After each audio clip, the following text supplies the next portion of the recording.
ఇద్దరి కలయిక. హాయ్ అండి అందరికీ.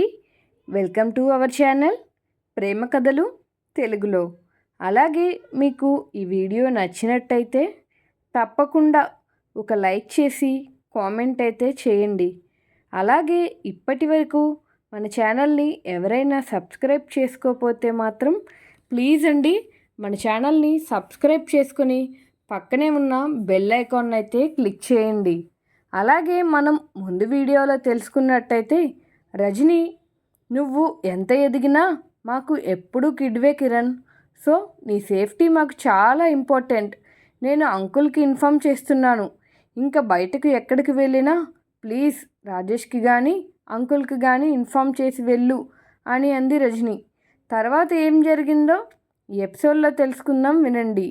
ఎపిసోడ్ నెంబర్ 19, ఇద్దరి కలయిక. సహజంగా రజనీ మీద ఉండే గౌరవంతో ఓకే మేరీమా, అలాగే ఇన్ఫామ్ చేస్తాను, ఇంక వెళ్ళనా అని అడిగాడు కిరణ్. ఆ మాటలకు చిన్నగా నవ్వి అని అంది రజని. ఆర్షి చుట్టూ చెయ్యి వేసి మాట్లాడుకుంటూ అక్కడి నుంచి వెళ్ళిపోయారు. ఫోన్ రింగ్ అవ్వడంతో స్క్రీన్ వైపుని వెంటనే లిఫ్ట్ చేసి హే శశి అని పెద్దగా అరిచింది. హో పర్వాలేదే, నా పేరు గుర్తుంది, మర్చిపోయావేమో అని ఐడి కార్డ్ చూపించాలేమో అనుకున్నాను అని కొంచెం పుల్లవిరుపుగా అంది శశి. హే ఆపవే అని అంది మధు. ఎందుకే ఆపాలి? హైదరాబాద్ వెళ్ళిన తర్వాత అసలు కాల్ చేసావా అని అడిగింది శశి. అబ్బా, నువ్వు నీ హస్బెండ్తో వెకేషన్కి వెళ్ళి ఉంటే ఎలా చెయ్యనే, అతను నా గురించి ఏమనుకుంటారు అని అడిగింది మధు.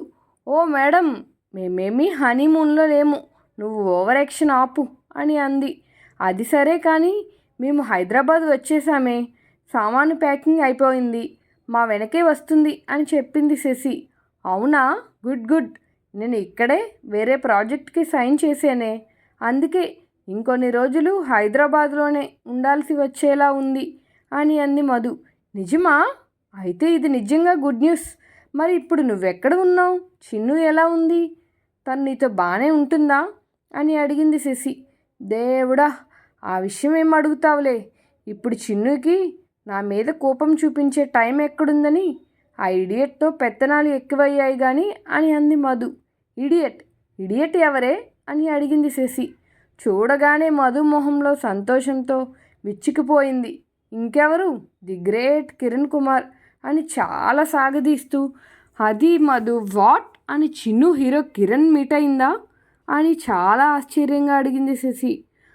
అయ్యింది, ఆటోగ్రాఫ్లు, సెల్ఫీలు, వాళ్ళ ఇంటికి వెళ్ళడం, దేవుడా ఏదేదో చేసేస్తుంది. ఏమన్నా అంటే మళ్ళీ ఎక్కడ నా మీద ఫైర్ అవుతుందో అని నోరు మూసుకొని కూర్చున్నాను అని అంది మధు. అతను నీకు అస్సలు నచ్చడు కదే, యారగెంట్ అని బిరుదు కూడా ఇచ్చావు. ఇక్కడేమో చిన్ను చూస్తే ఇలా ఉంది, ప్రపంచంలో వింతలు విచిత్రాలన్నీ నీకే జరుగుతాయి ఎందుకో అని నవ్వింది శశి. ఏం చేయను, అంతా నా తలరాత అని అంది మధు. అది సరే, నువ్వు ఇప్పుడు చిన్ను ఎక్కడ ఉంది? మరి తన స్టడీస్ డిస్టర్బ్ అవుతున్నాయి కదే అని అంది శశి. లేదే, తన స్కూల్లో క్లాసెస్కి అటెండ్ అవుతుంది. ఈ ఇడియట్కి స్కూల్ కూడా ఉంది. చిన్ను ఇప్పుడు అక్కడే ఉంటుంది, నేను ఒక్కదాన్నే హోటల్లో ఉంటున్నాను అని చెప్పింది మధు. ఓ అవునా, మేము కూడా మా అత్తగారింట్లో ఉంటున్నామే, లేదంటే నువ్వు కూడా మాతో ఉండేదానివి. సారీ మధు అని అంది శశి. హే డోంట్ సారీ, నువ్వు చేయగలిగినంత హెల్ప్ చేసావు చాలు, ఇంకా నువ్వు నీ ఫ్యామిలీ లైఫ్ మీద కాన్సన్ట్రేట్ చేయి అని చెప్పి ఓకే, నేను సైట్ మళ్ళీ కాల్ చేస్తాను నైట్, అవినాష్ గారి కాల్ వస్తుంది అని చెప్పింది మధు. ఓకేనే, టేక్ కేర్, చిన్ను జాగ్రత్త అని చెప్పి కాల్ కట్ చేసింది శశి. తన కాల్ కట్ అవగానే అవినాష్ కాల్ లిఫ్ట్ చేసి హలో అని అంది మధు. మధు గారు, సాంగ్ ప్రాక్టీస్కి 2 డేస్లో స్టార్ట్ అవుతుంది, ఈలోపు మీకు ఏమన్నా వర్క్ ఉంటే ఫినిష్ చేసుకోండి, నేను ప్లేస్ని మీకు సెండ్ చేస్తాను అని చెప్పాడు అవినాష్. ఓకే అవినాష్ గారు, థ్యాంక్ యూ అని చెప్పింది మధు. మరోవైపు కారులో కూర్చోబోతూ బడ్డీ వెయిట్ అని అంది ఆరుషి. ఏమైంది చిన్ను అని అడిగాడు కిరణ్. నేను నీతో బయటికి వెళ్తున్న విషయం మా మమ్మీకి ఫోన్ చేసి చెప్తాను, లేదంటే తను ఫీల్ అవుతుంది అని అంది ఆరుషి. ఓ, మీ మమ్మీ కూడా నిన్ను ఎమోషనల్ బ్లాక్మెయిల్ చేస్తుందా? మా మమ్మీ కూడా అంతే బేబీ, చెప్పి వెళ్ళలేదని ఓ తెగ ఫీల్ అయిపోతుంది. అప్పుడు నాకు కూడా చాలా బాధగా ఉంటుంది అని అన్నాడు కిరణ్. అందుకే ముందే చెప్పేస్తే ఒక పని అయిపోతుంది కదా, ప్లీజ్ నీ ఫోన్ ఇవ్వవా అని అడిగింది ఆరుషి. కిరణ్ ఫోన్ తీసి నెంబర్ తీసి కాల్ ఇచ్చేలోపు ఆరుషి సడన్గా హేమ గుర్తుకు వచ్చి వెనక్కి తిరిగి పరిగెత్తింది. ఫోన్ రింగ్ అవ్వడం చూసి దేవుడా, ఇడియట్ నాకెందుకు కాల్ చేస్తున్నాడు అని మనసులో తిట్టుకుంటూ ఫోన్ లిఫ్ట్ చేయాలా వద్దా అని చివరి సెకండ్ వరకు లిఫ్ట్ చేసింది మధు. ఆరుషి పరిగెత్తడం చూసి ఓ గాడ్ చిన్ను మీ మమ్మీ అని అరుస్తూ కాల్ కట్ చేయలోపు మధు లిఫ్ట్ చేసి హలో అని అంది. హలో అనే మాట చెవిన పడగానే రెడ్ బటన్ మీదకి వెళ్తున్న ఫింగర్ సడన్గా ఆగిపోయింది. ఆ గొంతు చాలా పరిచయం ఉన్న గొంతులా అనిపించడంతో అలాగే ఉండిపోయాడు కిరణ్. హలో అని మళ్ళీ అంది మధు. ఈసారి ఇంకా స్పష్టంగా వినబడ్డంతో అలాగే నిలబడ్డాడు కిరణ్. ఇంతలో డోర్ బెల్ మోగడంతో ఫోన్ కట్ చేసేసింది మధు.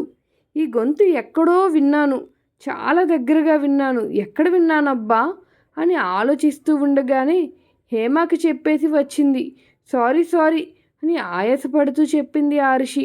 అంత ఆయాసపడుతున్న ఆరుషిని చూసి చిన్ను ఏంటిది అంటూ నోటితో గాలి వీదుతూ వెన్ను మీద రుద్దాడు.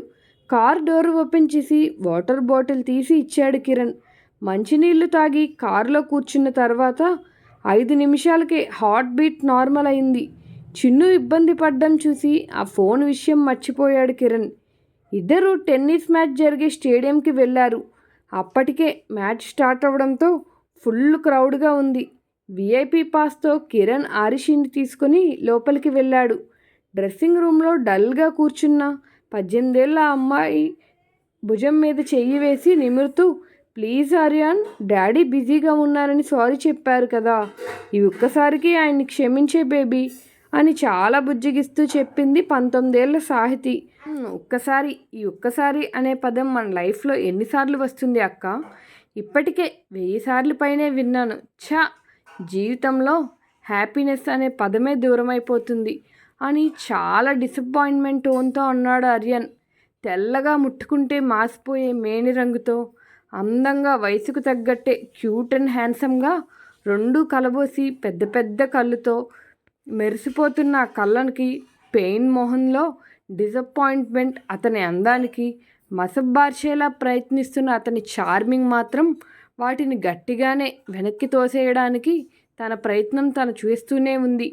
తమ్ముడి మాటలు విని బాధగా చూస్తూ సారీ ఆర్యన్ అని అంది సాహితి. నువ్వెందుకు సారీ చెప్తున్నావక్క అని అడిగాడు ఆర్యన్. నువ్వు ఇలా బాధపడుతుంటే ఏం చెప్పాలో అర్థం కాక సారీ చెప్తున్నాను ఆర్యన్ అని చాలా అమాయకంగా అంది సాహితి. అక్క ఫేస్ చూసేసరికి ఆర్యాన్కి జాలి వేసి it's okay, no problem, dad రాకపోతే ఏంటి, నువ్వు వచ్చావు కదా అది చాలు అంటూ అక్కని హక్ చేసుకున్నాడు. ఇదంతా నా వల్లే, నిన్న నా బర్త్డేకి డాడ్ రాకుండా ఉంటే ఈరోజు నీ మ్యాచ్కి తప్పకుండా వచ్చి ఉండేవాళ్ళు. ఐఎమ్ సారీ తమ్ముడు అని కన్నీళ్ళు పెట్టుకుంది సాహితి. ప్లీజ్ అక్క, నా మ్యాచ్ కన్నా నీ బర్త్డే నాకు చాలా ఇంపార్టెంట్, నీ సంతోషం ఇంపార్టెంట్. బట్ ఒక్కటే బాధ, మన ఇద్దరికి డాడ్ అవసరం ఉన్నప్పుడు ఎవరో ఒకరం మన అవసరాన్ని సాక్రిఫైస్ చేయాల్సి వస్తుంది చూడు, అదే నాకు నచ్చడం లేదు అని అన్నాడు ఆర్యన్. ఇంతలో హే హీరో అని అన్న మాటలు విని తలెత్తి చూశాడు ఆర్యన్. ఎదురుగా ఉన్న మెగా హీరోని చూడగానే కళ్ళు పెద్దవి చేసుకొని చూస్తూ హే డూడ్ అంటూ సాహితీని వదిలి కిరణ్ వైపు వెళ్ళాడు ఆర్యన్. ఇటు తిరిగిన సాహితీని చూసి హే బేబీ అని అన్నాడు కిరణ్. సాహితీ కూడా కిరణ్ని చూసి హ్యాపీగా నవ్వుతూ హాయ్ డూడ్ అని అంటూ దగ్గరికి వచ్చింది. కిరణ్ ఇద్దరినీ హక్ చేసుకుని మీరేంటి ఇక్కడ అని అడిగాడు. ఆర్యాన్కి టెన్నిస్ మ్యాచ్ ఉంది కదా డూడ్ అని అంది. వాట్, నా లిటిల్ హీరో టెన్నిస్ ప్లేయరా, ఎప్పుడయ్యాడు అని షాకింగ్గా చూశాడు కిరణ్. హీరో నువ్వు, నేను కాదు, అయినా ఇప్పుడు నీకు మేమెక్కడ గుర్తుంటాంలే అని బాధగా అన్నాడు ఆర్యన్. హే బేబీ, నువ్వు ఎప్పుడు నా లిటిల్ హీరోవే, నువ్వు గుర్తుండకపోవడం ఏంటి, కొంచెం బిజీగా ఉండి మీట్ అవ్వడం లేదు అంతే. అది సరే, డాడ్ రాలేదా అని అడిగాడు కిరణ్. ఆ మాట వినగానే వాడిపోయిన పిల్లల మొహాలు చూసి కిరణ్కి విషయం అర్థమై వెంటనే టాపిక్ చేంజ్ చేశాడు. ఈలోపు వాష్రూమ్ నుంచి బయటకు వచ్చి కిరణ్ కోసం వెతుకుతూ, బడ్డీ ఎక్కడున్నావా, నీకోసం మొత్తం వెతుకుతున్నాను అని అంటూ లోపలికి వచ్చి కిరణ్ చెయ్యి పట్టుకుంది ఆరిషి. స్కూల్ యూనిఫామ్లో ముద్దుగా బొద్దుగా ఉన్న ఆరిషిని మొట్టమొదటిసారిగా చూశాడు ఆర్యన్. నేను ఇక్కడే ఉన్నాను చిన్ను, వీళ్ళు ఆర్యన్ సాహితి, మన ఫ్యామిలీ ఫ్రెండ్స్. హీరో సుమన్ తెలుసా అని అడిగాడు కిరణ్. తెలుసు అన్నట్లుగా తల ఊపింది ఆరిషి. వాళ్ళ అమ్మాయి అబ్బాయి అని పరిచయం చేసి, ఆర్యన్ సాహితి, ఈ స్వీట్ బేబీ పేరు ఆరిషి. ఓయ్ హీరో, నీ మ్యాచ్ చూడ్డానికే నన్ను బలవంతంగా లాక్కుని వచ్చింది అని చెప్పాడు కిరణ్. ఆ మాటలు విని ఆర్యన్ సాహితి ఆరిషి వైపు ఒక స్మైల్ విసిరి హాయ్ అంటూ చెయ్యి ఇచ్చారు. ఆరిషి కూడా ఇద్దరి వైపు హ్యాపీగా చూస్తూ హాయ్ అంటూ చెయ్యి కలిపింది. ముద్దుగా చెయ్యి చాపిన ఆరిషిని చూసి తన చెయ్యి చాపాడు ఆర్యన్. ఇప్పుడు టెన్నిస్ ఆడేది మీరేనా అని చాలా ఎగ్జైట్మెంట్గా అడిగింది ఆరిషి. హా అని అన్నాడు ఆర్యన్. ఓ వావ్, ఆల్ ది బెస్ట్ అని అంది ఆరిషి. థ్యాంక్ యూ అని అంటూ ఆరిషి వైపు చూశాడు ఆర్యన్. ఆర్యన్ చూడగానే టక్కున తల తిప్పేసుకొని చెయ్యి వదిలి, బడ్డీ మనం వెళ్ళి కూర్చుందాం, వాళ్ళు రెడీ అవ్వాలి అని అనుకుంటూ అంది ఆరిషి. యా నిజమే, రెడీ అవ్వండి, ఆల్ ది బెస్ట్ హీరో అని అన్నాడు కిరణ్. బడ్డీ విన్నర్తో ఒక సెల్ఫీ అని కళ్ళెగరేసింది ఆరిషి. ఆహా ఓకే ఓకే అని నవ్వుతూ ఫోన్ తీశాడు కిరణ్. నేను ఇంకా విన్ అవ్వలేదు అని అన్నాడు ఆర్యన్. డోంట్ వర్రీ డూడ్, నువ్వేం విన్ అవుతావు, నాకు తెలుసు కదా అని అంది ఆరిషి. ఆ మాటలు విని కిరణ్, ఆర్యన్ సాహితి ఆరిషి వైపు ఒకలా చూసేసరికి, అరే నమ్మండి యార్, నాకు ఫేస్ రీడింగ్ తెలుసు అని అంది ఆరిషి. ఆ మాట విని ముగ్గురు ఒకేసారి నవ్వడంతో వాళ్ళతో కలిసి తను కూడా నవ్వుతూ కిరణ్ చుట్టూ చెయ్యి వేసి సెల్ఫీకి పోజులు ఇచ్చింది ఆరిషి. నలుగురు పిక్స్ తీసుకుని వాళ్ళకు కూడా సెండ్ చేసుకోవడం చూసి ఆరిషి కిరణ్ వైపు చూసింది. ఆ చూపులకి అర్థం తెలిసి, మీ మమ్మీకేగా అని అడిగాడు కిరణ్. అవును అన్నట్లుగా తల ఊపింది ఆరిషి.